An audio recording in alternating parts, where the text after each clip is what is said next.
Are you interested in getting into comics but not quite sure where to start, or maybe finding the terminology a little bit overwhelming and confusing? Because that is definitely how I felt trying to get into comics. So I thought I would make this video just kind of making things a little bit more approachable. I'm going to go through some of the terminology. We're going to talk a little bit about how to read comics, a little bit about some of the other terminology, such as like what the difference between an illustrator and a penciler are. I'm also going to talk a little bit about formats. So different terms you might hear thrown around for different types of collections of comics. And I'll also share with you a few other tips that I would have for someone who's just starting to get into comics, some of the things that I think are kind of good to keep in mind. Starting out, let's go into some what I'm going to call anatomy of a comic, a few different structural parts. So if we can see like these little parts here, each of these would be a panel. And then around it, we've got what are called the borders. We've got the gaps between the panels. They're sometimes white, they're sometimes black, they're sometimes non-existent, but those are called the gutters. Not all panels have borders and not all pages have gutters. And sometimes you will have an entire page that is a panel. And oftentimes when it's an entire page, it will be borderless. It won't have any gutters. Those are generally called a splash. And then we can also have two whole pages that are basically one panel. And when it's two whole pages, that is generally called a spread. So just know that there is a lot of variety in panels. We've got things like speech bubbles, which are indicating the words someone is speaking.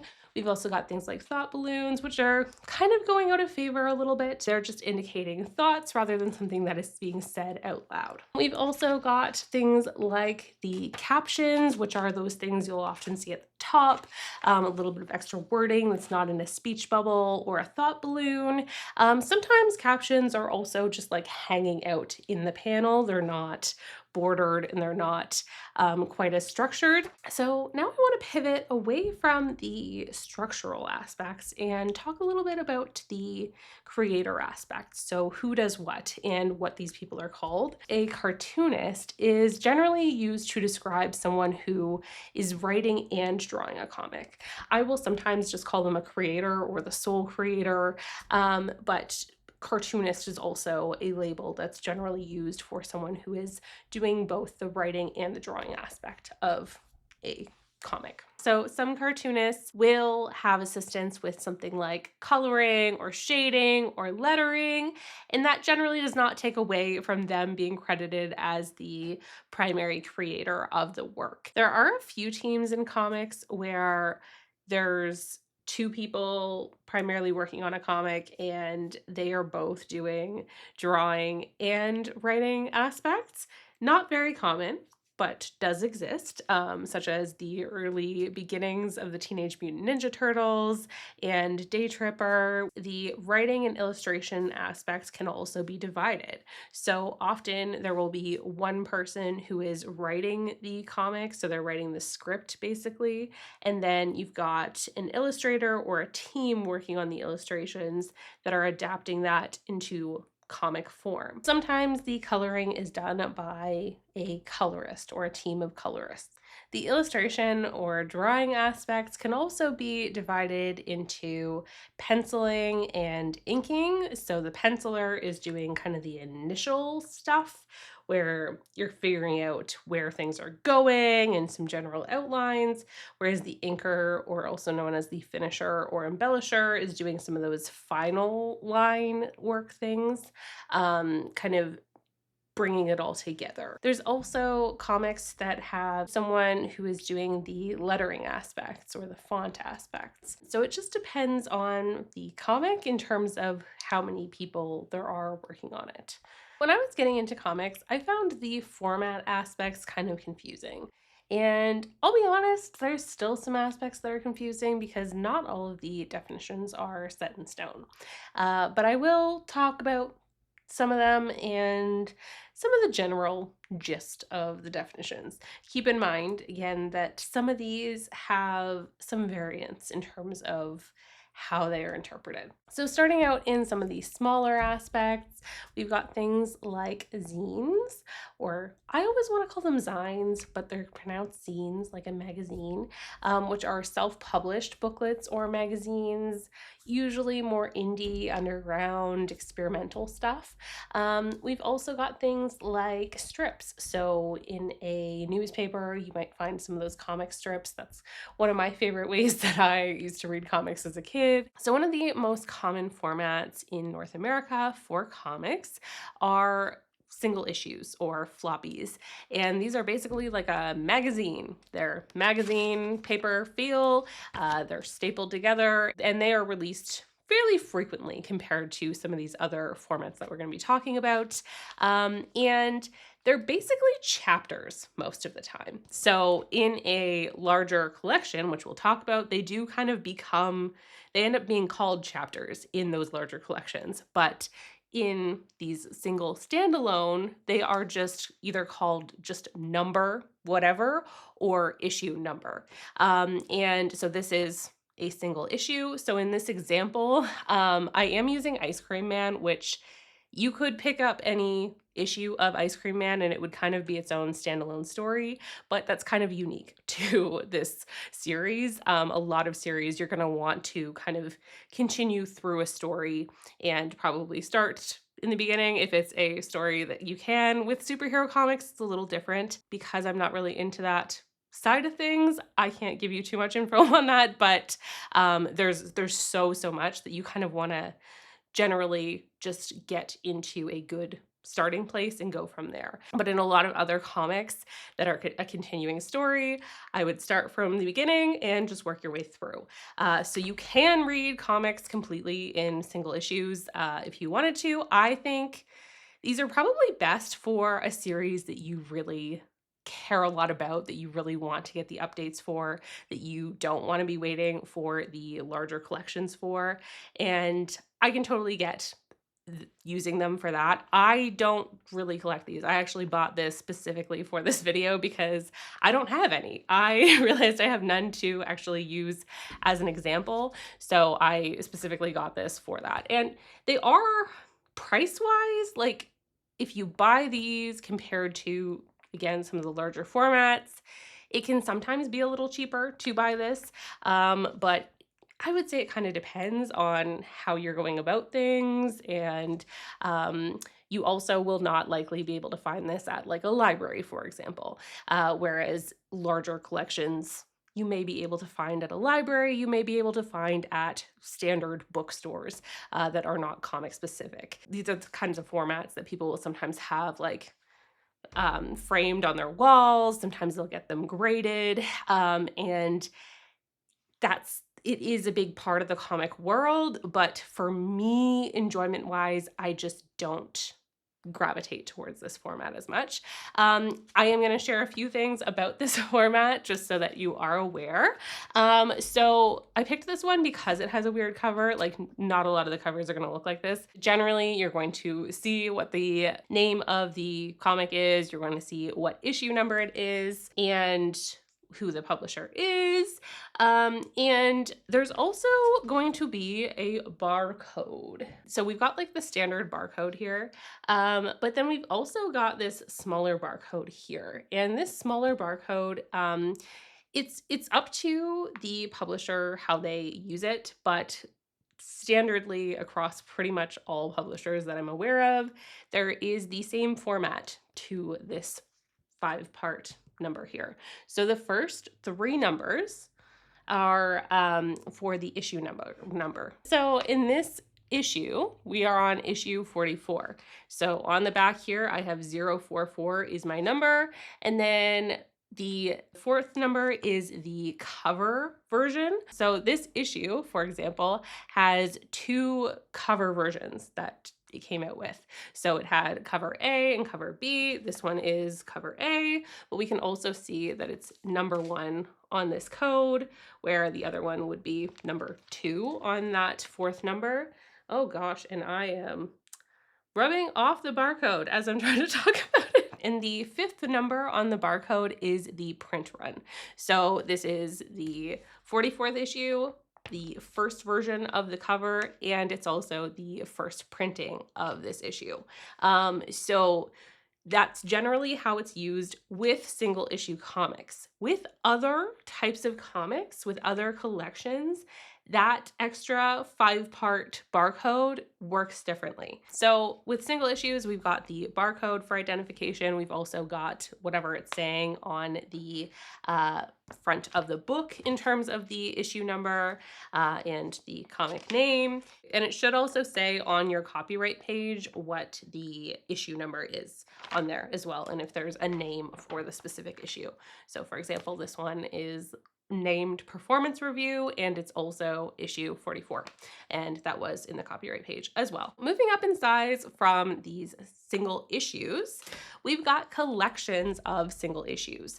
One of the most common ways that these are collected is in volumes or trade paperbacks. So these are not quite as magazine-y in terms of the cover as this is. It feels a lot more like a standard paperback book in the texture of the cover. And these collect a few of the issues into one volume. So this one, for example, is saying it's volume 1, and the volume number should also be on the spine. So it should say on the copyright page of any collected volume that it was originally published as, and then the comic title, and then either it'll say number, like what people are calling a hashtag now, or NO, and the numbers of the issues that are in here. So this one, for example, has issues 1 to 5. And it also does tell me on the back. So it's saying collects Something is Killing the Children 1 to 5. And almost every time that we've got a collection of issues, they become chapters. So in here, they're calling them chapters. In here, they are calling them issues. The amount of issues that a volume is going to collect will depend on the specific volume and usually the series. So oftentimes, the series will consistently have about the same amount in each volume, but it can vary. Generally, I would say around 4 to 6 is kind of the average. This volume trade paperback is not the only way that you can have something that's a trade paperback or a volume. You could also have volume just mean collection. And then there's also trade paperback. Doesn't always mean this size. It can also mean a bigger book that is still paperback versus hardcover. On that note, I'm going to segue us into some of those larger formats that you might find for comics. Some of these bigger sizes include things like book. So for example, Sweet Tooth was released in single issues in those trade paperback volumes, and then it was also released in books. So there were 3 of them. This one, for example, is the deluxe edition, so it's hardcover. They did also release a paperback version, so could also be called a trade paperback book. That's just the same size, so bigger than the size like this, but smaller than containing the whole series. Image also has books, and those are usually hardcover. We've also got what's called a compendium, and these are generally going to be a big book in paperback. So it's not hardcover. So it's meant to be kind of an easy and fairly affordable way to read a big series. And you'll have like the number on the spine here. And this one does not collect the whole series, but Sweet Tooth, which I use as an example, also came in a compendium which contained the whole main series of the book. So compendium, generally bigger, generally paperback, generally meant to be kind of easy and affordable. I would say just like this is super convenient, but it is heavy. Like you do have to be mindful that for some people, a size like this is going to be really awkward. It is a fair bit to be lifting. And so like there are some people, especially with larger formats, even than this, or hardcover formats, they will get like book stands to read big books like this because they are big. I didn't mind this one when I was reading it. I did quite like having a lot of it accessible to me at one time, but I can see how it definitely would not be something great for everyone. So then we've got things like omnibus, which can be similar in size to like this compendium, but hardcover. And those, particularly with like superhero stuff, they can be like a whole collected thing of a particular character. Um, but then there's also omnibuses that are smaller than this, that are about the size of like the books that I talked about earlier. And those are also called omnibuses by certain publishers. And often those are in paperback. So totally depends on the publisher and what term they felt like using. If they wanted to use book, if they wanted to use omnibus. And just be mindful that with these omnibuses that are from some publishers, they will also call it like omnibus volume 1, omnibus volume 2. So you just want to make sure that you verify what issue numbers you are looking for if you are changing between formats. So now let's talk a little bit about the term graphic novel. So graphic novel is a term that I would say is kind of contested. It's a little bit debatable. And there are some people who really hate it. There are comic creators who absolutely hate the term graphic novel. I personally don't mind it. I get that it's a marketing thing sometimes, but for me, the main thing when I'm talking about a graphic novel, particularly on this channel, I'm referring to something that is fiction, that is self-contained, and that is comics.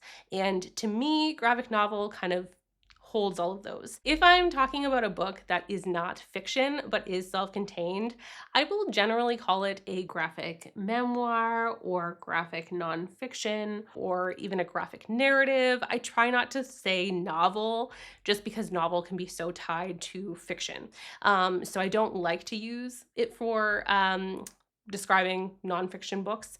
But there's comic creators who call their graphic memoirs graphic novels. So I don't really care what you call it. If you call a nonfiction self-contained book a graphic novel, that's fine by me. On this channel, I do try to distinguish the two just for clarity, just so you are aware. There are no clearly defined lines. I would generally not call a trade paperback volume like this a graphic novel because it's just a continuing part of a ongoing series, but some people could. And there can be different words for a book that stands on its own and is comics.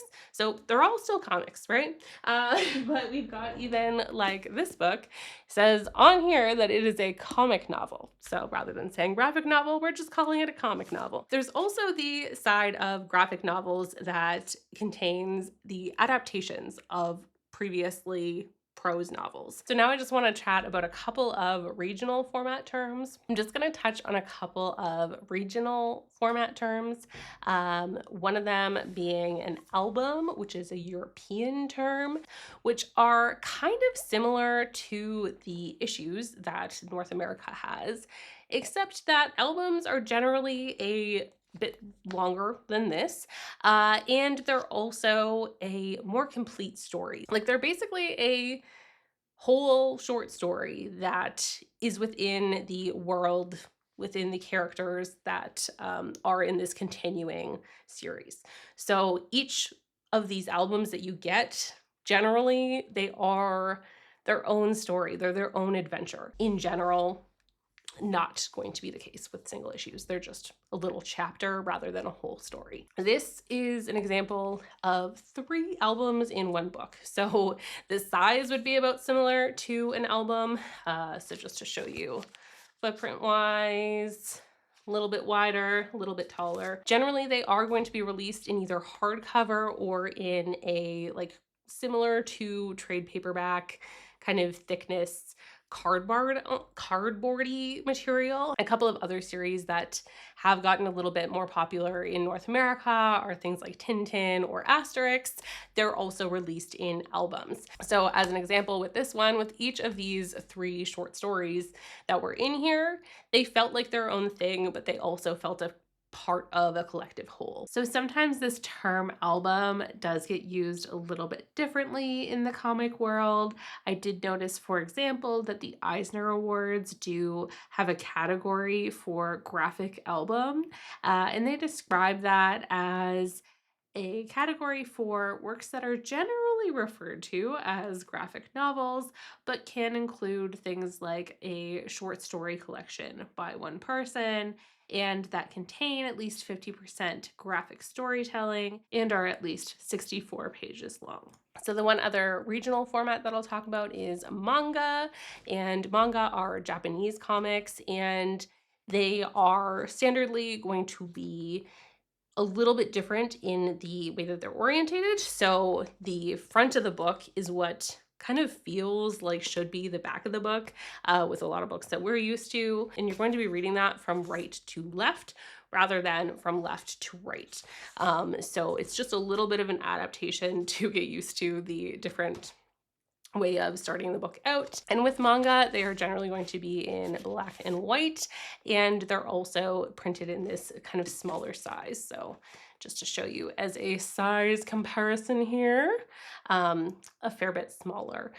Similar size to like Archie Digest, if you've seen those, kind of in grocery stores and stuff. In terms of the how to read a comic, I'm going to go through some of the basic stuff, but just keep in mind that with comics, there's so many structural aspects that can be played with. And with that, sometimes these rules that I'm going to talk about, sometimes these ways to typically go about reading, they're going to be changed a little bit on you. And that's a part of the fun, in my opinion. That's a part of the experience of reading comics. You could be reading things correctly, like in the order that most often would be used, but sometimes a creator will play with that, or sometimes a creator is actually just less experienced. There are people who make their first memoirs or nonfiction books, and they sometimes have not actually been that well versed in comics. They stumble into comics because comics is the medium that they need to tell their story.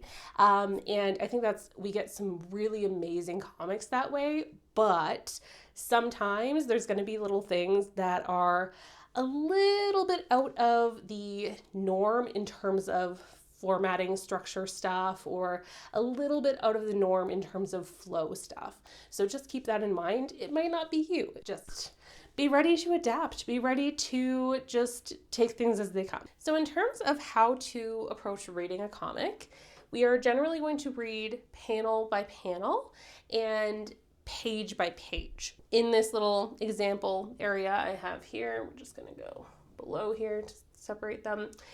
Each of these is a page. Each of these boxes is a panel. Generally, you're going to read one page, panel by panel, and then go to the next page, panel by panel. So for this page here, we've got leftmost, topmost is where we're going to start. Then we're going to go right, down, and then here, and then here. If we had a layout like this on the next page, we would be going left, topmost, right, topmost, down to here, and then we're going to go up and down. On this example, if we had art kind of going all the way through here, I'm just doing some scribblies, we're pretending that's a tree. So we've got art kind of on the whole page, basically making this page into its own panel. And then we also have these two kind of floating on top. We'd be doing most likely 1, 2, and then 3. And you're going to kind of see how those panels interact for getting an idea of the order. Another example here, we've got left topmost, and then we're going right, down, down. This one here, we'd be starting here, 2, 3, 4. And this is kind of the mirrored layout of what I had up top here. So we'd be going 1, 2, 3. Now keep in mind, these are not hard and fast rules, but they're just some examples. Again, you're kind of just thinking left and topmost first, going right topmost, and then left top as you can go to right top as you can go. But There may be some comics that change things around. So now let's chat about how we read the words within the panels. Within each panel, you are going to be reading any words that exist and any pictures that exist, and then kind of smushing those together to make the meaning of what is going on. The picture stuff, your brain is kind of going to intuitively put those pieces together, I think. But the word parts, sometimes it's nice to have that spelled out. So we're just going to kind of go over like what order to read word balloons in and stuff. So firstly, if this was our example panel, if we have a caption up top, I'm generally always going to read that first. And then we're going to whatever a character is saying, what they're doing, etc. So this is giving us context, and then we're seeing what's going on in the panel. If we have two people chatting in a panel and they're both at about the same level, the leftmost person is whose speech you're going to read first. Then you're going to read the right person. If we had someone who was not at the same level, but their speech balloon was higher from the person on the right, you're going to usually read that first and then go to the lower one on the left. So it kind of has this like left topmost order still happening, but it's like the position of the balloon is really what you want to be looking at for how their speech is interacting. So this example, I did kind of a conversation happening. So we've got P1 and P2 here, and they're having a conversation. So P1 says something in the top balloon, P2 replies, and then P1 says something back to that. So we've got the balloons are kind of showing us this like interjection here, and then a follow-up. So this one is kind of similar to the one above it, but the speech balloon kind of looks a little different. And so still the person on the right is the person speaking first, just because of the location of the balloon. But we've also got a caption at the bottom, so you're going to read that after reading the speech parts. Hopefully that makes sense. I just did a few little examples here just for like another way that conversation might be shown. And I also love the way that balloons can sometimes be used almost as their own punctuation. So you'll have like a set of words here and then a set of words here. To me, almost like implying a little bit of a pause, a little bit of a breakup of those words.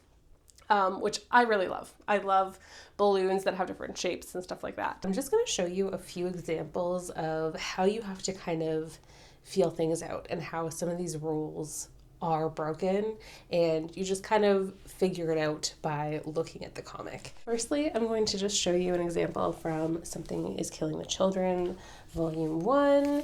On this page, or 2 pages, if you can see up top here, this panel expands past the page break. So these panels are actually being read all the way across. And then down here, down here, down here.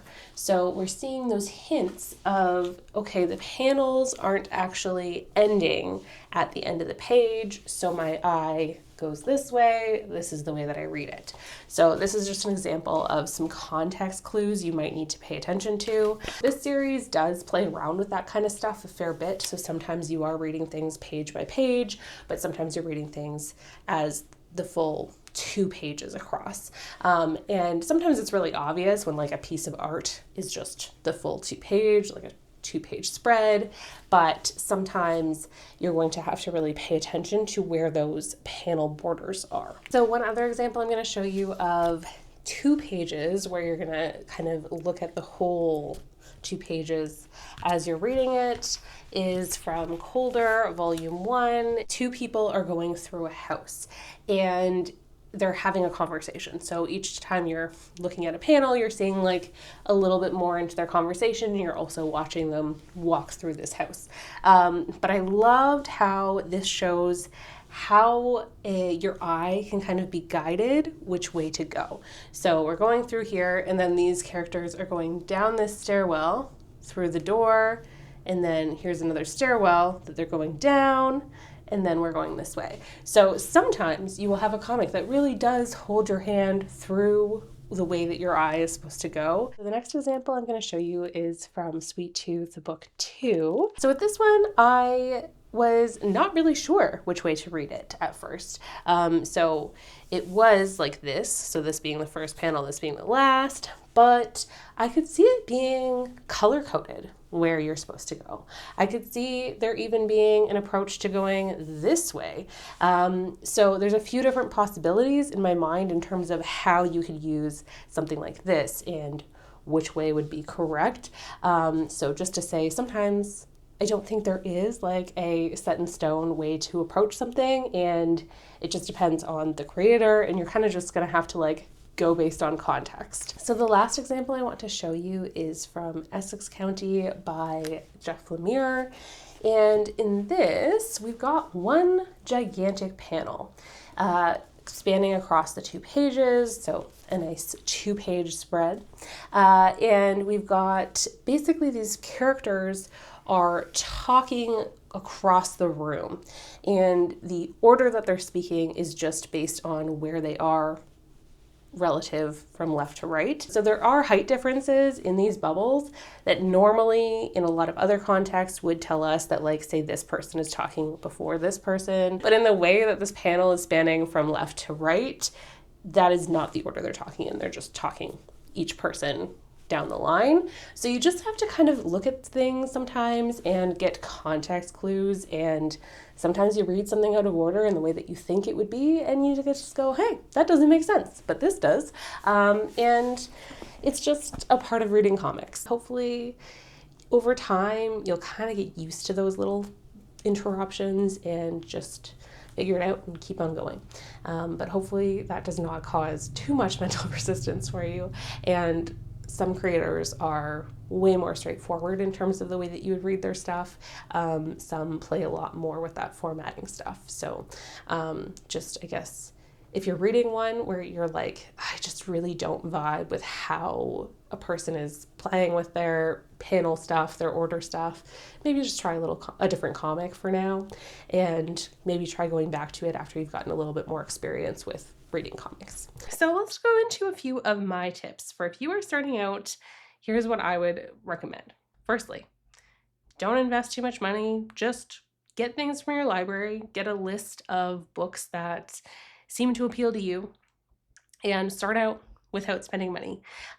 Especially if you want to kind of play around with some series, get the first 1 or 2 volumes, 1 or 2 trade paperbacks volumes, and try those out if your library carries those. And then if you want to continue it on, maybe purchase it if you want to, but that'll at least give you a feeler without investing too much money. I really like that for like getting an initial taste, and then you can decide where to go from there. So I would also suggest seek out a bunch of variety, especially when you're starting out, especially if you have misconceptions about what comics can be. Try to get a little bit of memoir stuff. Try to get a few series things in there. Try to get a few more standalone graphic novel type things, and just get a feel of some of the differences around all of those things. I think it's so good to branch out and try a bunch of different things. I don't think there's really any one path for everyone, but I would just start to get a list going of things that you've maybe heard recommended that sound interesting based on those recommendations, things that have interesting covers or an interesting premise. Just start to get curious and try things out. I think that's really the only way that you will find your taste, find what you really like. This is just based on my experience, but if you are new to comics, I would suggest do not read a comic that you have already watched the screen adaptation for. And the reason I would suggest that is because before I really gained a good appreciation of comics, my brain was like, why would I read the comic if I can watch the movie? And I'm constantly comparing the movie to the book. And I don't think that's always a good thing. And I think until you kind of get a lot of the things that comics can do that a screen adaptation maybe can't do, I think it can be easy to make that comparison that, like, oh, it's just basically the storyboard for the movie. It's basically the storyboard for the show. Um, which I don't really see it as, but I used to. I definitely used to. So, if you are new, I would suggest getting into some stuff you've never seen the screen adaptations for. Maybe at some point watch them. I still have not watched a lot of screen adaptations for things that I've read because I still want to get more into the appreciation of the comic stuff and what that medium can do before I'm making those comparisons. So I seem to gravitate towards a lot of comics that deal with darker subject matter or can be a little bit more grim in aspects or a little more melancholy. And I like that stuff. And I think comics do a really good job with a lot of that. But I also do find that that can be a little heavy sometimes. And I really like having some lighter reads as little palette cleansers. So I would suggest having a few books kind of planned that maybe aren't quite as deep, maybe aren't quite as intense, that you can use as little palette cleansers. So for me, Jordan Morris's books, there was one book that I did a video on called Bubble, and he has another one called Youth Group. And those were both really good palette cleansers for me because they're just like kind of funny. They don't take themselves too seriously. And I just enjoyed reading them. They were quick, they were light. I'm not going to make a list of books to start out with for this video, but I might do that as a future video. Let me know if you would like one. But I will say that I would highly recommend reading Scott McCloud's Understanding Comics because I read that when I was starting to get into comics and it really solidified my interest. It really helped me to see comics in a different way. It's a book that really helped me to appreciate some of those other format aspects, some that are a little deeper than the ones that I went into in this video, such as talking about how time passes in comics and how different aspects of the formatting can relay different messages about how much time has passed. If you are new to comics, let me know what barriers you kind of find, if there's anything else that you've been struggling with. I'd love to make more stuff kind of breaking down some of those barriers. And if you're someone who already has been reading comics, feel free to leave some comments below in terms of your recommendations for anyone starting out, any tips that you can think of for a comic newbie. I'd love to see some more tips. Thanks so much. Take care. Bye.